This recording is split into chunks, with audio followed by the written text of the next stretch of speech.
But a good show overall. Now, we got a super chat in there, and I'm going to answer this because I said I would. I'll put it up, Tom. Don't worry about it. Here we go.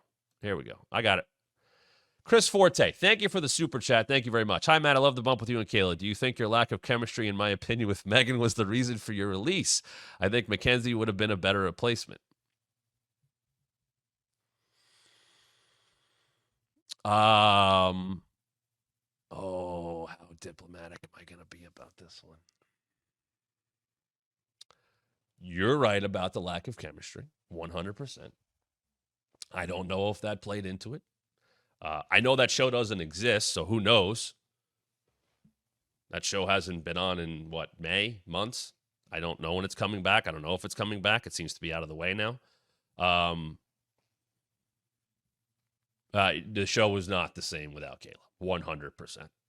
100%.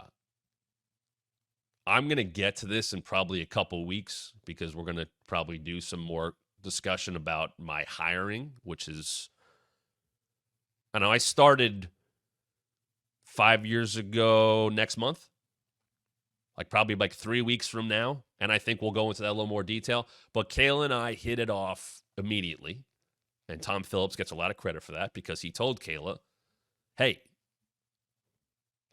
he's going to be helpful. And Kayla trusted Tom and Kayla trusted me, and we hit it off, and that worked. When she left the show to move to LA, I brought this up, I think, yesterday or on Monday with KO. There was the initial thought was she's going to be gone. We need a new host, and I threw some names out. I'll give you a name I threw out.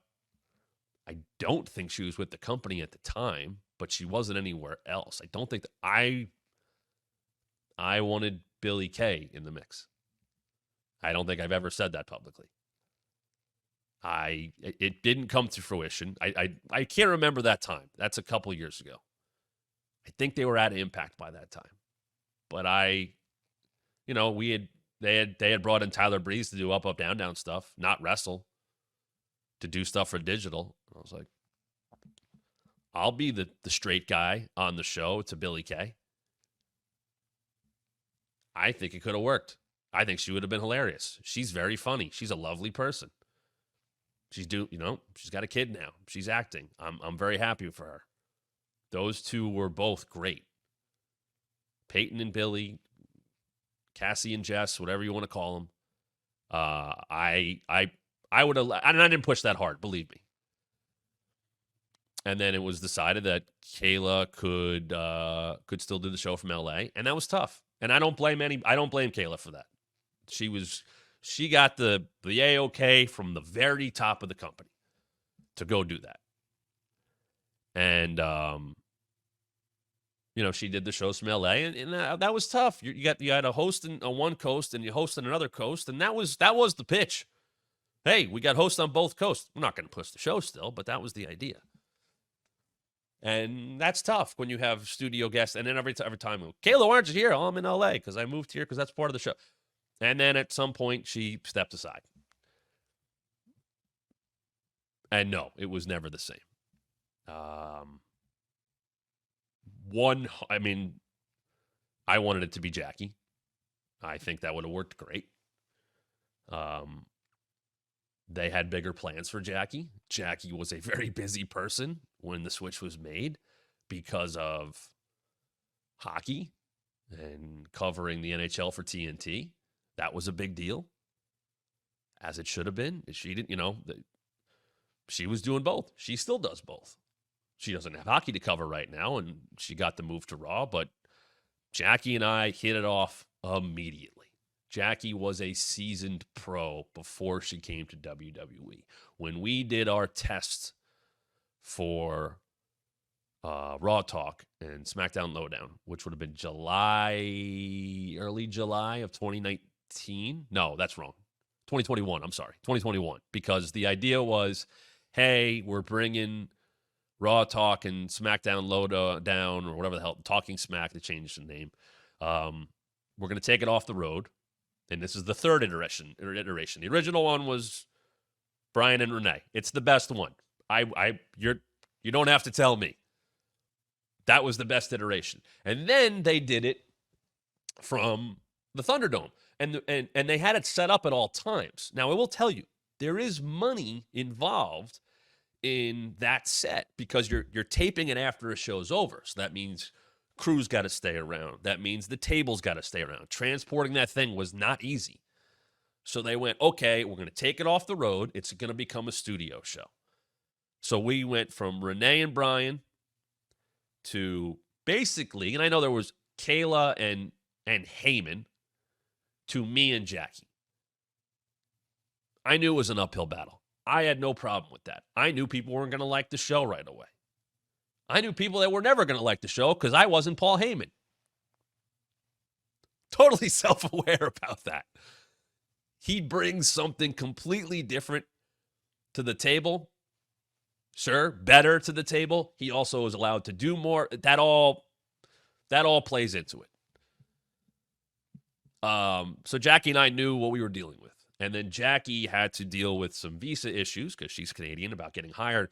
So they were like, hey, we're still launching this thing. When we go back on the road, that Texas weekend for Money in the Bank, the year that E and Nikki Cross won and all that stuff, and Cena came back with Roman, we're doing it. So as Jackie was figuring out all her stuff, I did not think I'd be talking about this today. As Jackie was figuring out all her stuff with hiring and all that, and I worked with Kayla. I worked with Scott Stanford. I worked with Rosenberg. I worked with Sam. I worked with Byron. I worked with Mackenzie. I worked with Kevin Patrick, which I was happy to take that on. And I see DNC Digital's here with a question. I'll get to that in a second, but I think you would appreciate this and others who are trying to break into the industry, or if you're in broadcasting, it is good to work with people you don't know or aren't comfortable with or haven't developed chemistry yet. And sometimes chemistry will come. And sometimes chemistry won't, to answer the original question. But, Kevin Patrick, Kevin Egan now, who's killing it doing MLS stuff. Man, he has found his perfect spot. I'm so happy for him. One of the best human beings I've ever met in my life. What a great... And they were like, hey, he was doing Raw backstage at the time. He wasn't calling the show yet. Can you come do some SmackDown Lowdowns at Matt Camp on Fridays?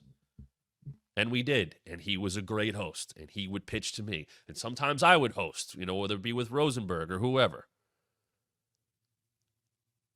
And everybody, except for one person, that I worked with would listen. And I didn't know everything, and I didn't know, I would listen to Kevin about stuff, and he would listen to me about stuff. People would lean on me for wrestling stuff. Fuck it, we're doing this. I'm going in. Let's go. You're only going to get better if you haven't done something by listening to other people. I would listen. Did I have broadcasting experience for WWE? Yes, I did. 100% I did. But I did radio. I did House of Hardcore Indie Wrestling. I hosted podcasts about fantasy football. I did Busted Open. Great experiences to have. I said when I was doing radio on Sirius XM doing fantasy football stuff, I wasn't good until 5 years after I did it. 10,000 hours, all that stuff. Malcolm Gladwell, not that I read the book, but I know what the thought process is behind that. All of that stuff does get you better. 10 years ago, 7 years ago, I wouldn't have been able to sit here by myself and talk for an hour as I've been doing. But I listened and learned to people who had done it before me, to producers. And you know what? They're willing to help because they are also tied to the success that you have. If the show does well, hey, I produced that show. We're putting out a good product. We get to do more. There were people that produced shows that I was on that moved up in the world. Jackie did a great job on Raw Talk and SmackDown Lowdown. Once she had, I think, started that October full-time. I think we did that draft that year together. And look what happened. She's number one now. There's no doubt about it. She's number one. She's hosting everything. They promote her NHL stuff. She's fucking good at it. She learned, by the way, She got taken off those studio shows to put her on Raw and to become a bigger deal because she's damn good at her job. But you know what? When she couldn't come on to Raw Talk and SmackDown Lowdown because she's working through visa issues, guess who she was talking to every Monday and Friday? Me. Not for my input. What's going on? What are you guys doing? I'm trying to watch everything to catch up. She had been a wrestling fan. She replaced Renee on Sportsnet. When Renee got hired by WWE, Jackie took her wrestling gigs. And Jackie did plenty of other things there. And then Jackie moved on to NHL. And if you can go back, she's interviewed people at wrestling, and there's a gap because she was doing hockey stuff. She's like, I was never out of it, but I'm not quite as in. So she took that time when she was working through her hiring process to catch up on the product because she gave a shit to get better. She didn't have an ego walking in. She knew, hey, there's ways I can learn and get better. I can learn about wrestling from me. I can talk to the producers who have done this for 25 years. Hey, what is Vince looking for? What is KD looking for? What do we need here? And that's why she's as good as she is. You can be good, but if you're not doing the right things, what the company wants, it doesn't matter. So Jackie and I connected. I loved how hard she worked. The key to being the best. Yes, you have to work hard, but you also have to be good. And there's a lot of people, and this is a sad reality. There's a lot of people that work hard, and unfortunately, maybe they just don't have the natural talent. And you hit a wall. I've hit that in places. You could say I hit that in February. I don't know. And then there's people who are really good and have the personality, but don't want to put the effort in. Those people usually can get by. Those people can kind of sneak through it. You get outed at some point when someone goes, hey, you're good, but you should be better.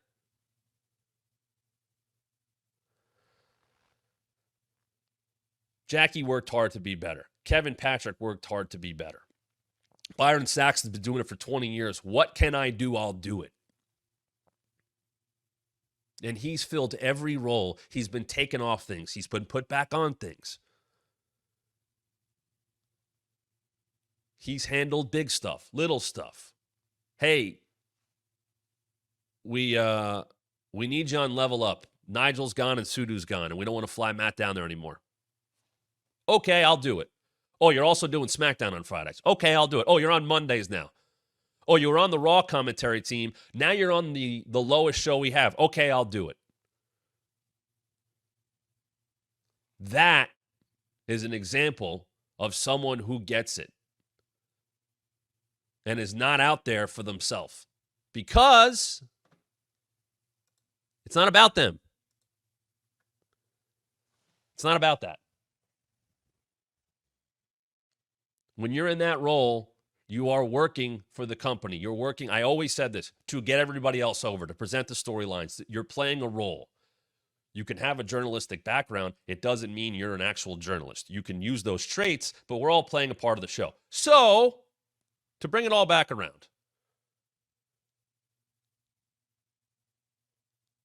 No, Megan and I did not have chemistry. And the fact that I just said her name for the first time on this show ever should tell you plenty.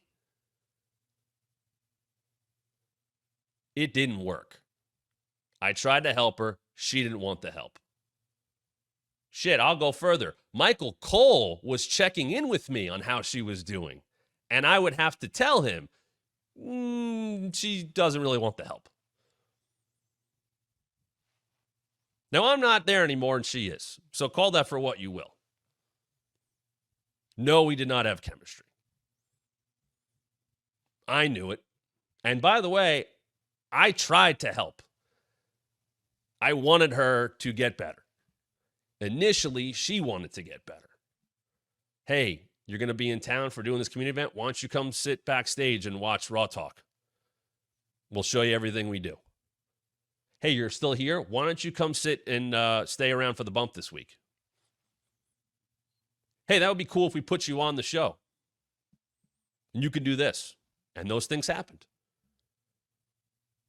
And I talked to Cole, and I said, hey, if she wants to keep coming around, I'd be happy to have her around. She could shadow. She could learn from the best in Jackie. We can show her the ropes. It's good to be around these things. And she was into it. And that continued. And I encouraged it. And then they made the call. Megan's the number 2 to Kayla on SmackDown. Jackie's moving. We're going to take Megan off the road. She'll be a Stanford person with me and Ryan. And now she'll be with you on those shows. She's going to be with you on all 3 shows. Okay. I wasn't thrilled because I was losing Kayla, but I got it. We're going to make this work. Let's try hard. And it didn't. It didn't work. And the trying stopped. And the conversations I tried to have to improve things, right there.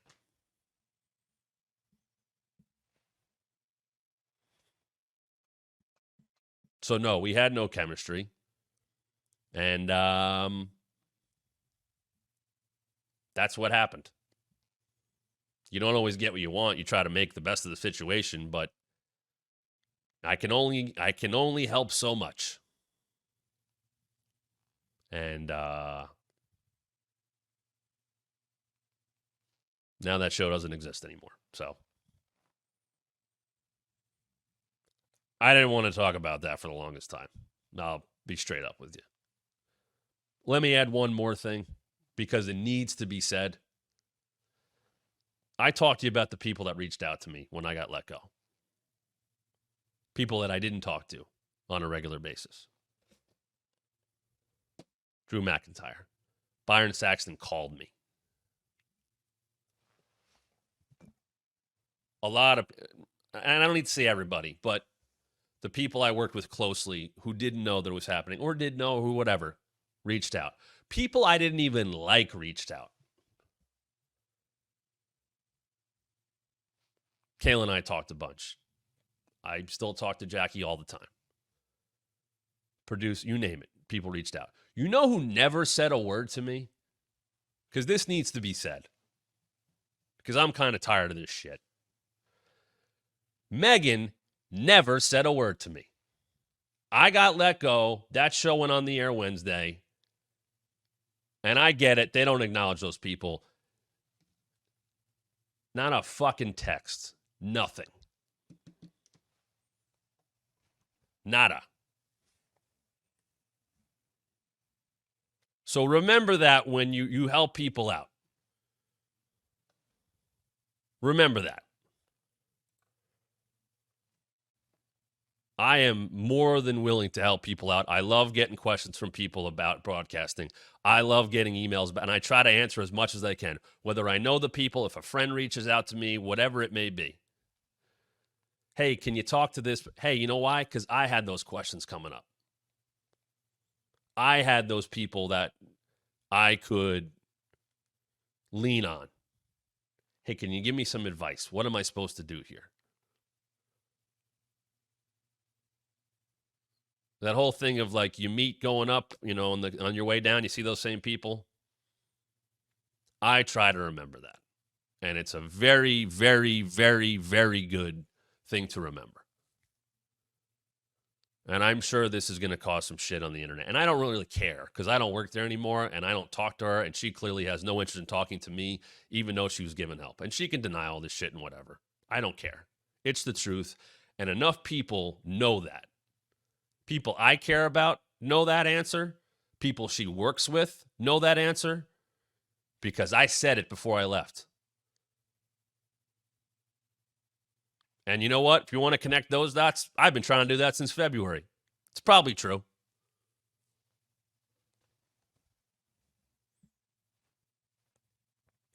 But I know that I am going to continue to help people that want to put in the effort, that give a shit about trying to be better. I'll always keep doing that. That's not one person who decided to not be appreciative of that is not going to change my ways. And it shouldn't for anybody. I think the world overgeneralizes it, everything. Happens in sports, happens in politics, happens in the world. I don't think one person ever represents the many all the time. I think sometimes you got to look at that one person. My experience of that company was really good.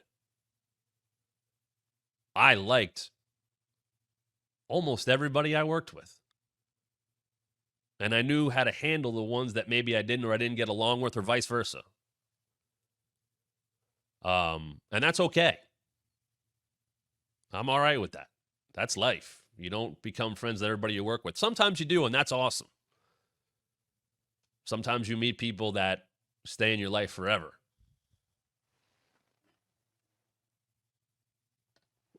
And sometimes you don't.